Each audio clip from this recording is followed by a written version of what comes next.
It's a good day everyone. Dahil malapit na yung matapos yung bakasyon natin at wala na tayong nabasdong itlog, andito ako. Dito ako namimili pag by train na yung binibili ko dito. Dito yung paligid natin. Ikot tayo. Yan. So, kasi mga ilang araw na lang ay matatapos na yung yung leave natin. So, para meron tayong naman pangbaon pag madaling lutuin, mag-stock na tayo ulit ng itlog. So 1 tray na yung bibilhin natin. Pero bago ang lahat, isang maganda at pagpalang araw sa lahat. Ako pala si Ronnie, kasalukuyang OFW dito sa bansang Kuwait. So let's go, samahan nyo ako at bibili tayo ng isang tray na itlog. Dito ako namimili. So dito meron din yan chicken na pag gusto ng chicken. Baba, egg 1 tray. So, bili tayo ng 1 tray na ito.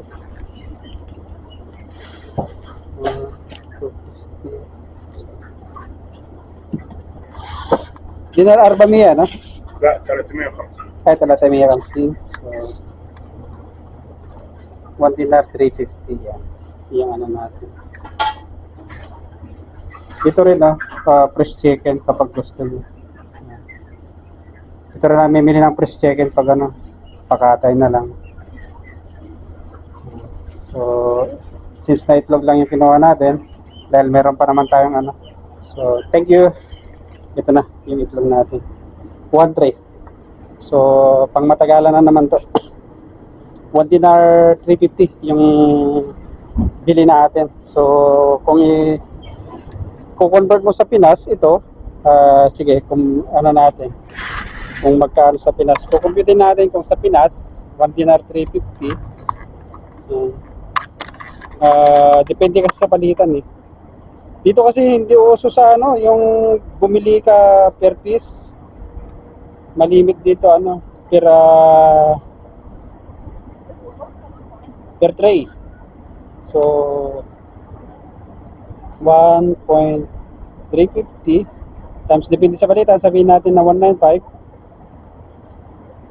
So around 263 pesos. Kapag i-divide mo naman sa 30 peraso, yan 263 pesos, around approximately, tataas pa yan, depende sa palitan. So 8.775. So around 9 pesos din ang isa. Kasi yung isa nito isa 30 piraso nga yung isang tray, di ba? Okay, so ito meron na tayong pangbaon.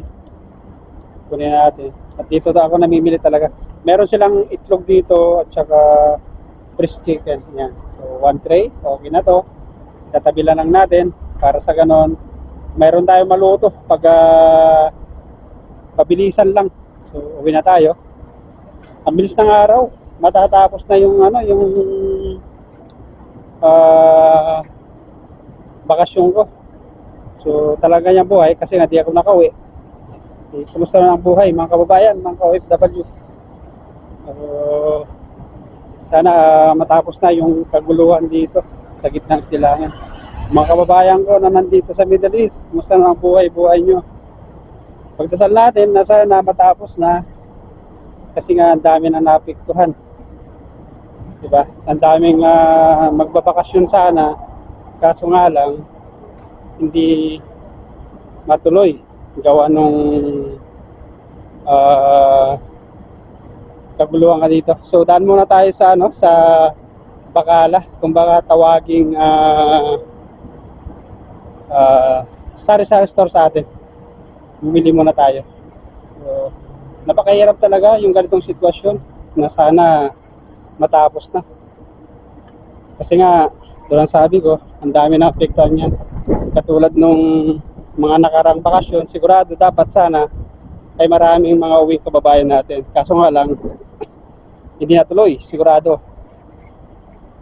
Kasi wala naman sarado ang aerospace dito. Hindi sila nakatin yung mag-graduation ng kanilang mga anak, mga pamilya, kapatid. Pero talagang ganyang buhay. Stay safe na lang mga kababayan ko. At kahit ako, kasi dapat Magbabakasyon din sana ako last sa March 14. Sana yung biyahe ko, if I don't mistaken. Direct flight sana ako. Kaso nga ganun na nangyari, sarado na yung airspace. Hindi na natuloy. So, local leave na lang talaga kasi wala tayong magagawa doon. So, daan muna tayo dito sa may Bacala. Bibili tayo ng